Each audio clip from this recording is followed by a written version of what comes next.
नमस्कार, मी जया राऊत. TV24 मराठीमध्ये आपलं खूप स्वागत. विधान परिषदेत शेतकरी हितासाठी सरकारची ठाम भूमिका. शेतकऱ्यांनी संघटित होण्याचे नामदार हेमंतभाऊ पाटील यांचे आव्हान. राज्य विधान परिषदेत शेतकऱ्यांच्या प्रश्नावर बोलताना नामदार हेमंतभाऊ पाटील यांनी सरकार शेतकऱ्यांच्या सर्वांगीण विकासासाठी कटिबद्ध असल्याचे सांगितले.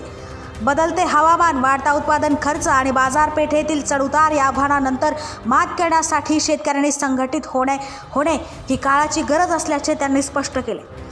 पीक विमा, सिंचन, कृषी यांत्रिकीकरण, आधुनिक तंत्रज्ञान आणि बाजारपेठातील संधींचा लाभ प्रत्येक पात्र शेतकऱ्यांपर्यंत पोहोचवण्यासाठी शासन सातत्याने प्रयत्नशील असल्याचे हेमंतभाऊ पाटील यांनी सांगितले.